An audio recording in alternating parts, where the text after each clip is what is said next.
ቦሌ አራብሳ ላይ ያለችው የሴት ጠንቋይ ቤት በቦሌ አራብሳ የሰባት ሰላም ውድ የዩቲዩብ ተመልካቾቼ ዛሬም ደግሞ በዩቲዩብ ቪዲዮ ለእናንተ ተመልሼ መጥቻለሁ። ሁሌም እንደምታደርጉት ይሄ ቪዲዮ የመረጃ ለብዙ ሰዎች እንደርስ ላይክ እና ሼር በማድረግ እንዲጀምሩ ስል በሉል እግዚአብሔር ስም ጠይቃለሁ።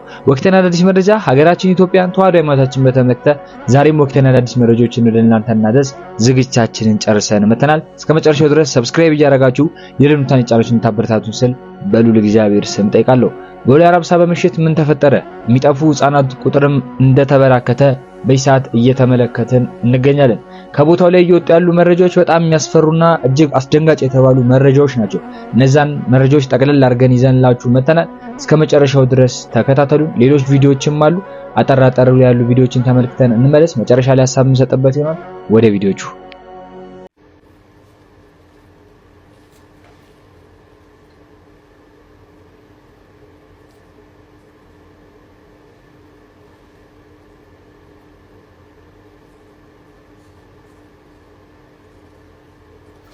ይሄንን ቪዲዮ ሰዎች ላኩልኝ በውስጥ ያው ፎሎወሮቼ ማለት ነውና በጣም ነው ሻክ ያደረኩትኝ ሳየው።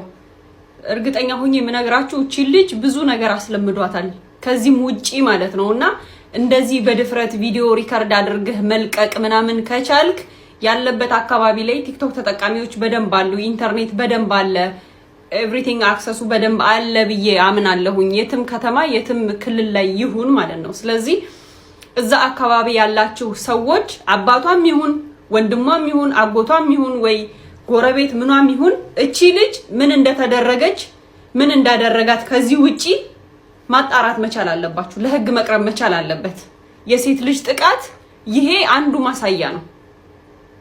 በእርግጠኝነት ምኗም ይሁን ምኗም ግን I was like በጣም የሆነ ሰውነቴን የተንቀጠቀጠውና ደግሜ ነው ያየሁት እንትን ከማለቴ የተነሳ ላይክ ማመን ያቃተኝ ማለት ነውና ይሄ እንደውም ቀርጾ ለቆት ያየነው ነገር ስለሆነ ነው። ከዚህ ጀርባ ያላየናቸው ብዙ ጉዶች አሉ በየቤቱ፣ ብዙ ታሪኮች አሉ በየቤቱ። ስለዚህ ይሄ ልጅ ለህግ እንዲቀርብ የማድረግ ኃላፊነት ያለባችሁ በዋነኝነት የሚኖሩበት አካባቢ ላይ ያላችሁ ወጣቶች፣ እናቶች፣ አባቶች ሁላችሁም ናችሁ ይሄን ልጅ ለህግ እንዲቀርብ ማድረግ ያለባችሁ። ሌላ ደግሞ ስፔሻሊ እናቶች ልጆቻችሁን እባካችሁ ጠብቁ። ዘመድ ነው፣ ጎረቤት ነው፣ የአባት ቅርብ ዘመድ ነው፣ የእናት ቅርብ ዘመድ ነው የሚባል ነገር የለም። ኢቭን ለእንግድነት ሰው ቤታችሁ ሲመጣ ከቻላችሁ ልጆቻችሁን ሰብስባችሁ ጉያችሁ ስራ አሳድሩ። ለልጆቻችሁ አይናችሁ የንስር አይን ይሁን። ልጆቻችሁን በደንብ ጠብቁ። ብዙ አውሬ አለ፣ ብዙ ክፉ ሰው አለ። በእውነት ነው የምላችሁ። እቺ ልጅ አሁን እሷ ናት ሁላ እየሄደች ምትስም ያለችው። ለመናገር ራሱ እንዴት ይቀፋል። this means ብዙ ነገር አስለምዷታል ማለት ነው። እንግዲህ በድፍረት እንደዚህ ቀርጾ እስከማውጣት ድረስ ከደረሰ ህግ የለም እያለ እየተናገረው ነው ከጀርባ ማለት ነው። ህግ የለም እና I can do whatever I want ያንን ነው እያሳየ ያለው ለኛ። ከዚህ ውጪ ሌላ ነገር አድርጓት ሊሆን ስለሚችል በእርግጠኝነት ደግሞ አድርጓታል። ፕሊስ አካባቢ ላይ ያላችሁ ሰዎች ለህግ እንዲቀርብ አድርጉት። እናቶች ደግሞ ልጆቻችሁን በደንብ ጠብቁ ከአውሬ። thank you። ከቤቴ ይዘው ወጥተው ታክሲ ጋር ወስደው የማስገባ ሙከራ በአንደበታቸው ምስካሪነት የሰጡበት ይሄንን ጉዳይ እሳቸው ምህረት ሲደረግላቸው ካልገባቸው ጉዳዩ ማንቀሳቀስ አለብኝ። ሄድኩኝ እንደተባለው 8ኛ ፎቅ ላይ ወጣሁኝ ማለት ነው። ስወጣ በጣም ሾክድ ነው ያደረኩት። እሳቸው ባለቤት እዛ ነው የምትሰራው። ታያየን ሙሉ መስታወት ነው ማለት በደንብ ፍርድ ቤትም አይቻታለሁ፣ ፖሊስ ጣቢያም አይቻታለሁ። በደንብ ታቀኛለች፣ በደንብ አቃታለሁ ማለት ነው። ባለቤቱ ግን የት ነው የሚሰሩት? የሴኩሪቲ ኦፊስ ልክ ፖሊስ የሚሰራውን ስራ ነው የምትሰራው። ስለዚህ የመንግስት ተቀጣሪ ሴኩሪቲ ኦፊሰር ናት። ሳያት እሷ ነች። በጣም ገረመኝ። በቃ ምድር ማለት አዲስ አበባ ጠበበች ወይስ እንዴት እየሆነ ነው ነገሩ ያለው ብዬ ግራ ገባኝ። ከንቲባ ጽህፈት ቤት ልበል በቃ ዝም ብለህ አትናቅ። እሷንም አትናቅ፣ እኔንም አትናቅ። መምህር ደረጀ ባላንስ ጠብቅ። ሚስቴ ናት። የልጆቼ እናት ናት። ትሰሚኛለሽ አለችኝ። የኔ ባል እንደ ቦዘኔ የሚቆጠር ባል አይደለ። ባሌን እንደውም በኔ በመቁጠርሽ ዋጋ አስከፍልሻለሁ። ክርስቶስ ምስክሬ ነው። ፖሊስ ልጆቼን ነው ማለት በቃ እዛ ቁጭ ብለዋል። ከዛ አይዲ ነው ያወጣቸው ለምትያቸው ቃላት። እሷም በጣም ስሜታዊ ሆነች። እንግዲያውስ አለችኝ እኔ እንዴት ዋጋ እንደማስከፍልሽ እንዳትረሽው ክርስቶስ ምስክሬ ነው። ያንን አይዲ አወጣች ለፖሊሱ። ፖሊሱ እንዳውም እያገላበጠ የምን አይዲ ይዛ ነው የዚህን አክል እንደዚህ ሆነች ሁሉ ብሏል። አሁን ላልሻቸው ቃላቶች ባለቤቴን በእንደዚህ አይነት መልኩ እንደ ወንበዴ ቆጥረሽ በመክሰስሽ ዋጋ አስከፍልሻለሁ፣ የመንግስት አባል ነኝ ብላ አይዲ አውጥታለች። በፖሊስ ፊት ቤተሰቦች ያሉ ምስካሪ ባለበት ይሄ ፕሮግራም ይቀጥል ከተባለ ራሱ ማምጣት ትችላለሁ፣ ፖሊሱንም ጭምር የኔን ቤተሰቦችንም ጭምር። ስለዚህ ያለኝ አማራጭ ምንድነው? በኔክስት ያለ ቢሮ መግባት ነው። ምክንያቱም እሷ ጋር ይሄን ጉዳይ ለምን ፖሊስ ጣቢያ ላይ ምን አይነት ንግግር እንደተነጋገርን እኔ እና እሷ ያው በሚዲያም ተናግረናል፣ እሳቸው ተናስተው ተናግረዋል። ባለቤቴ የአዲስ አበባ ከንቲባ ቢሮ ኦፊሰር ናት ምናምን ብለው በጣም ፕራውድ ሆኖ ከመቀመጫቸው ተነስተው የተናገሩት ገብቶ ካለ አይደለ? ፖሊስ ጣቢያም ያደረገችው ነገር እንደዛው ነው። አይዲን ያወጣቸው ዳኛ ጋርም ፍርድ ቤት እንደዛ ነው ያደረገችው። ስለዚህ ሄጄ ዴስቲኔሽን እሷ ክልል ላይ ሆነ ገብቶ ካል ይሄንን ወረቀት ይዤ ስለዚህ ኔክስት ያለ ቢሮ ገባሁኝና ጉዳይ እንደዚህ ነው ብዬ አስረዳሁኝ ማለት ነው። ስለዚህ እኔ አሁን ምን ሆንኩኝ? ይሄ ልክ ባህር ላይ ኩበት ማለት ነው መንሳፈፍ ሆነ። አሁን ምን አለችኝ? እዛ ቢሮ ላይ ያለችው ጉዳይ እንደዚህ ነው። ከዚህም በፊት እንደዚህ ዝታብኛለች እንዲህ አይነት ቦታ ላይ ባለቤታቸው ከዚህ ኬዝ ከሳቸው አቃቤ ሕግ አልከስም ካለው ጋር እና ደግሞ አንቺ ይግባኝ ብለሽ ከሄድሽው ጋር የባለቤታቸው እዛ ቢሮ መገኘት ቢሮአቸው ስለሆነ የግጥምጥሞሽ ነው ወይስ ከጉዳዩ ጋር ትስስር አለው? የደረሽበት ካለ ነው። አዎ እኔ አሁን እንብለው ምንድነው መሰለክ ተክሌ፣ አሁን በመላምት ማውራት አልችልም። እዚህ ጋር ትክክለኛው አካሄዴን ነግሬካለሁ። ፖሊስ ጣቢያ እሳቸው አስጠራት መጣች። ስትመጣ በነገሩ ሰርፕራይዝ አልሆነችም። ነገሩን አፖሎጃይዝ ከማድረግ ይልቅ መታወቂያ አውጥታ የመንግስት አባል ነኝ ዋጋ አስከፍልሻለሁ ብላለች። ምንም አልገረማትም። ሰው ልጅ ይዤ ልመጣልሽ ነው ሲል እንዴት ብሎ ባሉን እንደመናገር ዞራ እኔን ነው ዋጋ አስከፍልሻለሁ ጠብቂኝ ነው ያለች። ችሎት ላይ ዳኛ እኛን ግቡ ተብለን ቃለ መሐላ እየፈጸምን ሌላ ችሎት ላይ እንደነገርኩ ደውላልክ የነበረችው ማለት ነው። እዛ ላይ ዘላ ገብታ ነው ያቶ ደረጀ ከሳሽ ነች ነው ደረጀ ከሳሽ ነች ብላ ዳኛ እንኳን አልፈረችም። ዳኛ ፊት ገብታ 3 ምስካሪ ባለበት ነው አይዲዋን ይዛ ያውለበለበች እንደዛ የተናገረችው ፍርድ ቤት ላይ ማለት ነው። የኔ ልጅ ተርፎልኛል፣ እግዚአብሔር ይመስገን። እግዚአብሔር በደሙ ሸፍኖልኝ ያንን ክፉ ቀን አሳልፎልኛል። ነገ ከነገ ወዲያ ግን ወላጆች ምን ያክል ልጆቻቸውን አይናቸውን ከፍተው መጠበቅ እንዳለባቸው የኔ ልጅ ስለተረፈልኝ እኔ የደረሰብኝን ታሪክ ወደ ጎን ብዬ መቀመጥ አልፈለኩም። ምክንያቱም ነገ ከነገ ወዲያ ሰንበዲ መጥቶ ሰው ቤት ገብቶ ልጅ ይዞ ሲወጣ ህጉ አያስከስስም የሚል ከሆነ ወላጆች አጥብቀው ልጆቻቸውን መጠበቅ አለባቸው። ይሄ ኢትዮጵያዊ ሆኜ ስኖር በዛ በስደት አገር ያልተሰማኝ ስሜት አገሬ ላይ መጥቼ ልጅ ሊወሰድ የህግ ያለ የመንግስት ያለ ብዬ ጉዳዩን ህግ ጋር ስወስድ ህግ ፊት ፖሊስ ባለበት ሀገር መታወቂያ አውጥታ የመንግስት አባል ነኝ ዋጋ አስከፍልሻለሁ ስትለኝ እኔ እንደ ሁለተኛ ዜጋ እንደሆንኩ ነው የተሰማኝ። ሀገሬ ላይ በልበ ሙሉነት ነው ይሄንን መልእክት የምናገረው። የከንቲባ ቢሮ መታወቂያ የሚሰጣቸው የዛ ሰራተኞች ሰላማዊ ዜጋን እንዲያስፈራሩበት ነው ህግ ባለበት ሀገር ላይ። እኛ እንደ ሁለተኛ ዜጋ ነው ኢትዮጵያ ውስጥ የምንቆጠረው። የትም ቦታ ላይ መታወቂያ እየወጣ እኔ የመንግስት አባል ነኝ እየተባለ ዜጎች መፈራራት አለብን። የሄድኩበት ለቂም በቀል አይደለም፣ ለሌላ ጉዳይ አይደለም። ልጄ ተነክቶብኝ ነው በቃ ፍትህ ፈልጌ ነው። ከወራት በፊት ነው ያኔ አመልክተሻል በዚህ ጉዳይ እንዴት ሳመለክት ፖሊሱ ምን አለኝ? እንደዚህ ነው እቺን ሴት ከሳለው ብዬ ስለው ስራሽን ስሪ፣ ምክንያቱም አንቺ ልጆች አሳዳጊ ነሽ። እንዳልኩ ባለቤቴ አሁን ቤቢን የ3 ወር እርጉዝ እያለው ነው ህይወቱ በልብ ኬዝ ያረፈው። ድንገት ስራ ሄዶ ነው ህይወቱ ያረፈው። አንገቴን በፊት 4 አመት ሙሉ ድምጽን ሳላሰማ ነው ህጻናቶቹን እያሳደግኩ ያለሁት። ኮምፕሌን ሳላረግ ሳላጉረመርም ማለት ነው። እግዚአብሔር የወደደውን አደረገ ብዬ ማለት ነው።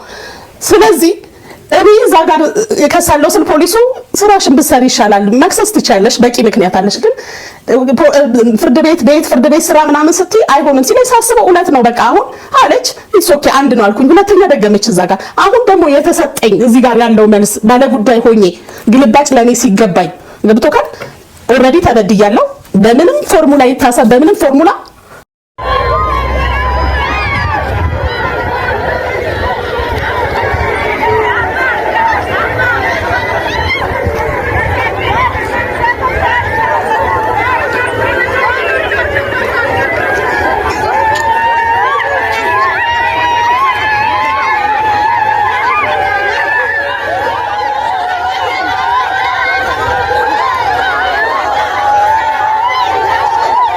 ቦሌ አራብሳ ላይ ያለችው የሴት ጠንቋይ ቤት በኦሮሚያ ልዩ ኃይል የሚጠበቀው ባለፈው በሰራውት ቪዲዮ ላይ መረጃ ስጠን ቤቱ የቱ ጋር እንዳለ ላላችሁኝ ሰዎች ይሄኛው ባለፈው የሰራውበት ቪዲዮ ሲሆን በርቀት የተቀረጸ ስለሆነ አቅጣጫውን ይጠቁማል። ይሄኛው ደግሞ በቅርበት የተቀረጸ ስለሆነ በኦሮሚያ ሰንደቅ ዓላማ ያሸበረቀ ነገር ግን የጠንቋይ ቤት ነው። ልብ በሉ፣ በኦሮሚያ ልዩ ኃይል የሚጠበቅ አብዛኛው የአዲስ አበባ ህፃናቶች ገብተው የሚታረዱበት የጠንቋይ ቤት፣ በኦሮሚያ ልዩ ፖሊስ የሚጠበቅ የጠንቋይ ቤት። ይህ ቤት ህፃናት ከጠፏችሁ እንዳትፈልጉ አታገኟቸውም። አዲስ አበባ ውስጥ ላይ ህፃናት የሚጠፋችሁ ወላጆች ካላችሁ እንዳትፈልጓቸው ስለማታገኟቸው። ይህንን መረጃ ስክሪናችሁን ጫና አድርጉና ሰንድ የሚለውን በሙሉ አጥፉት፣ ለሁሉም ወላጅ ድረስ። ተመልከቱ፣ ቦሌ አራብሳ ላይ ሴት ጠንቋይ አለች። ህፃናት የሚቀለብላት፣ ህፃናት መስዋዕት የሚሆንላት፣ ቤቷ በመንግስት የሚጠበቅ። ልብ በሉ፣ ይህንን መረጃ ብዙ ሰው ያውቃል፣ ግን ብንናገርስ ብናልቀስ እያለ ነው። ምክንያቱም ቤቱ የሚጠበቀው በመንግስት ኃይሎች ነው። ልብ በሉ፣ ብዙ ሰው ያውቃል ይህንን መረጃ፣ በጣም ብዙ ሰው ያውቃል። አዲስ አበባ ውስጥ ላይ ህፃን ጠፍቶ አይገኝም። ለዛት ሴት መስዋዕት ይሆናል፣ ለዛት ሴት ይታረድላታል። ልብ በሉ፣ በመንግስት የሚጠበቅ ቤት ያላት ሴት ጠንቋይ ያለች ቦሌ አራብሳ ላይ ብዙዎች የምታውቁ አብሶ የአዲስ አበባ ህዝብ በደንብ ያውቃል። ሆ ብሎ ወጦ ይህንን ነገር ይቃወም። ህፃናት እየጠፉ ነው፣ እየታረዱ ነው። ሰላም፣ እንዴት ቆያችሁኝ የቲክቶክ ጓደኞቼ፣ እንዲሁም የምታውቁኝም አታውቁኝም። ዛሬ አስደንጋጭ ዜና ከወደ ቦሌ አራብሳ አካባቢ ተሰምቷል። ለሁለተኛ ጊዜ በተደጋጋሚ ማለት ነው። አንዴ እስቲ ከባዩሽ ኮልፌ ላይ ከቲክቶክ አካውንቱ ላይ የወሰድኩትን ትንሽ አድምጡትና እመለሳለሁ። ምን አይነት ጭካኔ ነው? ከማንስ ጋር ነው እየኖርን ያለነው? ገደሉት እኮ። ይህ የ7 ዓመት ህፃን አብዱል ጀሊል አብዲ መስከረም 17 ክርስቲያን ጎረቤት ጓደኞቹ ጋር ዶሮ ስላየ አራስ ለሆነችው እናቱ እማዬ ለኔም ዶሮ ግዢ ብሎ ከተማጸናት በኋላ ቦሌ አራብሳ ከሚገኘው ኮንዶሚኒየም ቤታቸው ወጣ ገዝታለች። ስትመለስ የመጀመሪያ ልጇ አብዱን ግን ልታገኙ አልቻለችም። ቤተሰብ በጭንቀትና በፍለጋ ተንከራተው ማግኘት ሲያቅታቸው ትላንት ወደኛ ደውለው እረ ልጃችንን አፋልጉን ግራ ገባን ብለው የተፈጠረውን ሲነግሩን እንደተለመደው ወደ እናንተ አምጥተን እባካችሁ በማፋለግ እናግዛቸው አልናችሁ። ዛሬም የመገኘቱን ብስራት በተስፋ እየጠበቅን በሚያስደነግጥና ልብ በሚሰብር ሁኔታ ይህን ምስኪን ህፃን ብዙ ያዩበት ልጃቸው አንገቱን ቀጭተው ገድለውት ቤታቸው ፊት ለፊት የሚገኝ ወንዝ ዳር ጥለውት ተገኝቷል። ምን አይነት ነውረኝነት ነው? ምን አይነት አውሬነት ነው? እንዴትስ እጃችሁ ታዘዘላችሁ? የፈለገውን ዶሮ ገዝታለት ልታበላው የነበረችው እናት በምን ቃል ትጽናናለች? እነዚህ አውሬዎችስ ማን ናቸው?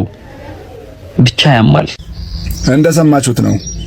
ወላሂ ለአዚም ውርደት ወራዳ ትውልድ ማለት ይሄ ነው። የቀዘነ የከሸፈ ትውልድ ማለት ማን ተጠያቂ እንደሆነ ታውቃላችሁ? ማህበረሰቡ፣ ኮሚኒቲው በጠቅላላ፣ በአካባቢው ያሉ ሰዎች በጠቅላላ።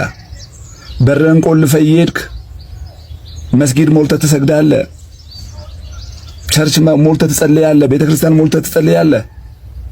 ህዝብ ከፋፍለህ ስታበቃ በአምላክ ስም ራስን የጀነት የመንግስተ ሰማያት አድርገህ ትቆጥራለህ። ይሄን ቪዲዮ ሼር አድርጉልኝ፣ በአላህ ይዣችኋለሁ። ይሄን ቪዲዮ ሼር አድርጉት፣ ክርስቲያኖችም ሙስሊሞችም። ምክንያቱም ይህ ውርደት ነው። ነገ በእያንዳንዳችን ቤት ላይ ሊገባ የሚችል ውርደት ነው። ህፃን ልጅ አንቆ የሚገል ትውልድ። እቺ ሴትዮ ጉሊት ነው ነገዳ የምትኖረው። ከጎረቤት አይቶ ጎምጅቶ የመጣውን ነገር አድርጊልኝ አላት። ልጅ ነው፣ ለምን በረንዳ አታድርም? ልጅ ወላጁ በቃ አምጣ ነው። 50 ሺህ ብር ጠየቋት አይደለ?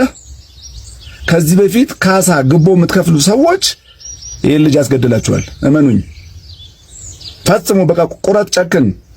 አንድ አባ ካሳ እንዳከፍሉ የሰለጠኑት ሀገራቶች ለሽብርተኛ ጋር የማይደራደሩት ከሽብርተኛ ጋር የማይደራደሩት ለዚህ ነው። ሽብርተኛ ነው መጨረሻው ላይ።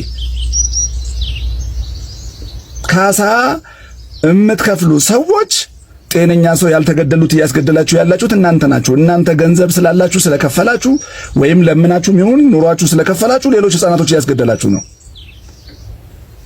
ሰው ሲታገት እየከፈላችሁ ሌላው እንዲታገት እያደረጋችሁ ነው። በእያንዳንዱ ደም ላይ እጃችን አለ። ይሄን ማወቅ አለብን። ሰሞኑ የፀሐይ ግርዶች ተብሎ በዛም መስጊድ በዚህም ቤተክርስቲያን በዚህም ቸርች ይጸለይ ነበር አይደለ? እኔ ሳክስ ነው የሚመስለኝ። ይቅርታ አድርጉልኝ ለምእመናን ይቅርታ። ምክንያቱም ያልተሟላ መስፈርት አለ። የአልቃሾች እንባ አልታበሰም፣ የተፈናቀለው አልተመለሰም፣ ያለቀሰው እንባው አልታበሰም፣ የተካደው አልተሰጠም፣ አልታረቅንም። ማንን ነው የምትሸውዱት? ሰው አትሸውዱም አይደለም አምላክ አላህን ይቅርና።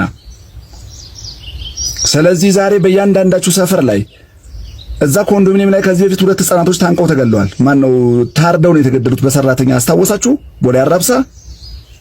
ዛሬ ላይ ደግሞ ቀጭተው ገለውልሃል። ይቀጥላል። የመንግስት ባለስልጣኖች በመንግስት በነዋሪዎች አካባቢ ላይ በየኮሪደሩ አንዳንድ ካሜራ በሰለጠነ ዘመን በ21ኛው ክፍለ ዘመን ካሜራ በአስፈላጊ ሰዓት ላይ ሽብርተኛ ሊሆን ይችላል፣ ሌላም ሊሆን ይችላል፣ ወንጀለኛ ሊሆን ይችላል፣ ለመያዝ በአስፈላጊ ሰዓት ላይ ካሜራ እኮ ዛሬ አንድ ፀጉር ቤት እኮ የተከለው ነገር ነው። አንድ ኮስሞቲክስ ቤት የሚተክለው ነገር ነው። ካሜራ በእያንዳንዱ ኮሪደር ጫፍ ወሳኝ ቦታ ላይ 360 ዲግሪ እንዲቀርጽ ማድረግ ነው። ሌላው ደግሞ ማህበረሰብ አንተ በረን ቆልፈህ ይሄድክ የዛ ቤት ልጅ አታውቅማ። ብቻህን ነው የምትበላው። አንተ ቆንጆ ስራ ስላለ ቆንጆ ስራ ስለተቀጠርክ ወይ ደግሞ የሆነ ንግድ ስላለ አይሸትም። ስትበላ ትታይ። በር ዝግ ነው፣ ለድሃም ክፍት አይደለም። ንፋስ አይገባም እኮ ቤት ላይ ትቆልፋለህ። መውለድ እኮ ትንኝ ዝንብ ይወልዳል። ልጅ መውለድ ማለት እንዲህ አይደለም። አላህ ሰጥቶ ይሞክራል እኮ በልጅም ይፈትናል። ልክ እንደ አብርሃም ሀብትም ሰጥቶ ይሞክራል። በር ክፍት አይደለም። የተራቡ ሰዎች አንተ ቤት ሊገቡ አይችሉም። አትተዋወቁም። የከሌ ልጅ ነው ብለው አንቆ ሲወስዱት ማን ያድነው? ማን ያውቀዋል ልጅ? በነገራችን ላይ እናትየው ዘመድ አዝማድ ማንም ሰው ባያይ አንድ ሰው አላየው ማለት አይደለም። የልጅ ታንቆ ሲወሰድ ወይም አቅፈውም ይሁን ምንም ልጅ ሲያንቀሳቀሱ የከሌ ልጅ እኮ ነው ማን ነው የሚወስደው ብላችሁ መጠራጠር እንዴ ስልጣኔ አይደለም እንዴ? በየቦታ ላይ ሰው የሚያገቱ ሰዎች ሾፌሮች አሁን ለምሳሌ በየቦታው የታገቱ ነው አይደለ? አሁን በቃ መቆም ቀርቷል። ምክንያቱም ድሮ ኪስን ተፈትሾ ታልፋለህ ስለሚገለው አሁን መሪውን የጨረሰ ላያቸው ላይ ነው እየሄደ ይሙት ቆሞ ከሚሞት ቀጥል። ሰው ይታገት እንዳትከፍል ሙት። ወላሂ ላዚም ነው የምነግራችሁ እንዳትከፍሉ። ፈራጅ መሆን አይደለም እንዳትከፍሉ አልኳችሁ እኮ። ወንድሞቻችን በዚህ በሊቢያ በሱዳን በበረሃ ባህር የበላቸው ነው ሰርቶ እንዲያልፍላቸው ቤተሰብ ለመለወጥ ሲሄዱ ይሄኛውስ እዚህ ቁጭ ብሎ አንተን የሥራ ዕድል አድርጎሃል። ቆንጆ ባንክ ወይ የሆነ ባንክ ቤት ቆንጆ ብር አለው ብሎ ሲያስብ የሆነ ብር ነጋዴ ነው ሀብታም ነው ብሎ ሲያስብ ልጅህን ዞር ያደርግልሃል። ይሄን አስገባ ነው የሚልህ። ስታስገባ ቆይተሃል። ይቀጥላል። ወላሂ ላዚም አደገኛ የሥራ ፈጠራ ሆኗል ይሄ ነገር። የታጠቀ ኃይል ነው፣ የመንግስት ኃይል ነው፣ ገለመሌ አፍጋኒስታን ነው፣ ብራዚል። እኔ አልቀበልም። ከማህበረሰብ የተሰወረ ነገር የለም። እኔ ከዚህ በፊት በመሃል አዲስ አበባ ጦር ኃይሎች አካባቢ በታጠቁ ሰዎች ህጋዊ ሽፋን ልብስ ለብሰው የመንግስት ንብረት ልዘረፍ ስል መኪናውን ቆልፌ ወርጄ በህዝብ ፊት ልደብደብዬ በኋላ እንደምንም ስልኬን አውጥቼ እየተደበደብኩም እየሮጥኩም ስልኬ መትቼው ነበርና ፌደራል ፖሊስ ድረሱልኝ እዚህ ቦታ ላይ ስል ሞተር አስነስተው ነው የጠፉት። መሳሪያ የታጠቁ ሰዎች የመንግስት ንብረት ተጭኖ ቢዘረፍ ኖሮ አዲስ አበባን ስለሚያውቀው ሐሽም አስበላው ነበር የሚባለው ዕቃው ማለት ነው በመስሪያ ቤቴ።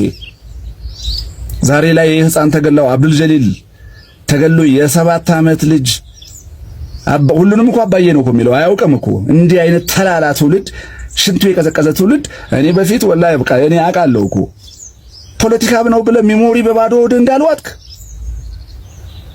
እያንዳንዱ ሰው ማን ጥላህን እንዳልፈራ ዛሬ እንደ ጀግና ሰፈርን ጠብቅ። ወላሂ ነው የምነግራችሁ። እኔ 90ዎቹ ልጅ ነኝ። መሿለኪያ ጨርቆስ አካባቢ ላይ ያደግኩ ልጅ ነኝ። እዛ አካባቢ ላይ ወላሂ ዱርዬዎች ነበሩ ያ ጊዜ ላይ። ወላሂ ላዚም ነው የምነግራችሁ። ላቦሮ ሰርተው የሆነ ፍራንክ ወስደው ወላሂ የሆነ ሪፈር ምናምን መሆኑ ሲያዩ የወንጀል ትንሽነት ስለሌለው ሲመልሱ እንዳያስይዟቸው አዝነው ሲመልሱላቸው ያዙልኝ ፖሊስ የሚሉ ተዘራፊዎችም አሉ። ያ ስላለ በህፃን ልጅ ያስመልሱ ነበር። ከለር ነበራቸው። አሁን ተላላ ለብቻው ተዘግቶበት ያደገ ትውልድ ከራሱ ሃይማኖት ውጪ ከራሱ ብሔር ውጪ ከራሱ ቤተሰብ ውጪ የማያውቅ ለራሱ የሚጠቅመውም የሚጎዳውም የማያውቅ ዝም ብሎ የሆነ ግሪሳ ትውልድ ተፈጠረ።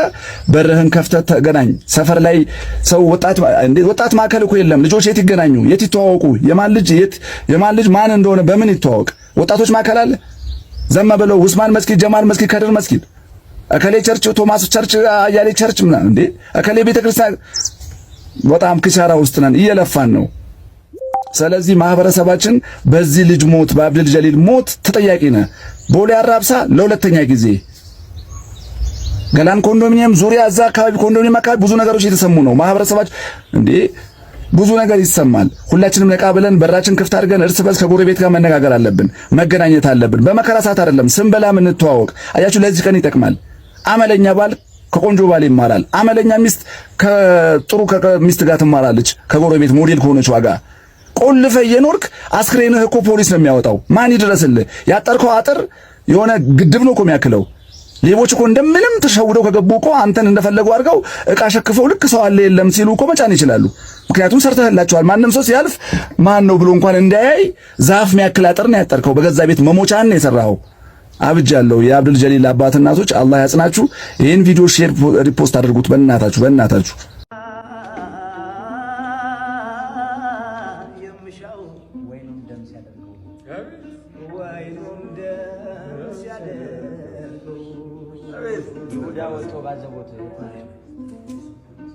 ይሁዳ ወጥቶ ባዘቦት ገበያ ሊሸጥ ቸግሮት ገበያ ሊሸጥ ቸግሮት ሽጦ ታረፈ በጉን ሽጦ ታረፈ በጉን የዘላለም ምግቡን የዘላለም አቤት አቤት አቤት አቤት አቤት አቤት